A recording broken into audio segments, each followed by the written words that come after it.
धन से अभिप्राय नहीं, अभिप्राय है कि आपका आवरण भक्ति में है। यहां के लोगों का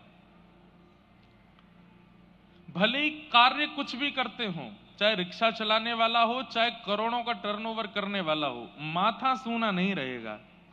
अपने माथे पर चाहे एक बिंदी रखेंगे जरूर। ये जो सनातनी आवरण है वो दक्षिण में अब भी बचा हुआ है।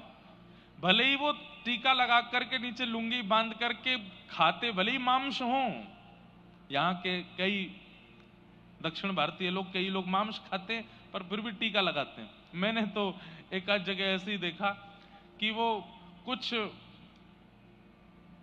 हिंसक वस्तु बनाते भी हैं ना, तो चूल्हे को भी पूजते हैं, लकड़ी का भी पूजन करते हैं, पात्र पर भी टीका आदि लगाते हैं, और फिर भले ही उसमें कुछ भी बना के खावें। चलो वो तो एक अधर्म का स्वरूप है, लेकिन कहीं ना कहीं उनके रिचुअल्स, उनकी परंपरा वो भूले नहीं है। हम उत्तर भारतीय पता नहीं क्यों भूलते जा रहे हैं।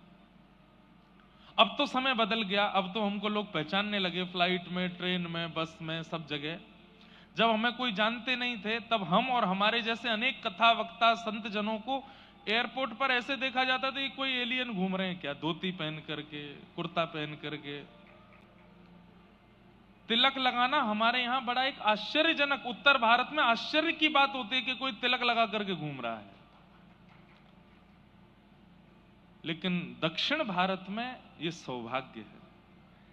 यहां की माताएं बहनों का देखिए तो ललाट पर एक टीका जरूर होगा, अपने केश में गजरा पहनते हैं, माताएं सुंदर साड़ियां धारण करेंगी, भाई लोग सुंदर धोती पहनेंगे। कहीं ना कहीं आवरण के रूप में ही सही, भक्ति और सनातन यहां जीवित है। इसलिए भक्ति महारानी अपना परिचय देती है कि मेरा जन्म स्थान कहां है। जब नारद जी महाराज ने पूछा कि भक्ति तुम्हारा जन्म कहां होता है, तो भक्ति महारानी कहती है उत्पन्ना द्रविड़ेशाहम, मेरा जन्म द्रविड़ में हुआ, यानी कि दक्षिण में हुआ। तो भाग्यशाली हैं आप लोग कि आप दक्षिण में रहते हैं। यहां पर भक्ति का आवाहन करना नहीं पड़ता, यहां भक्ति सहज रूप से आ जाती है, बस उसको धारण करने की क्षमता हो। अधिकतर यहां जितने भी बैठे हैं संभवतः सब उत्तर भारतीय बैठे हैं। आप लोग अपने व्यापार के लिए, अपने कार्य के लिए किसी ना किसी रूप से यहां पर आए हैं। परंतु दक्षिण का एक सौभाग्य अपने अंदर धारण कीजिए कि यहां भक्ति सहजता में प्राप्त हो सकती है, अगर आप चाहो तो।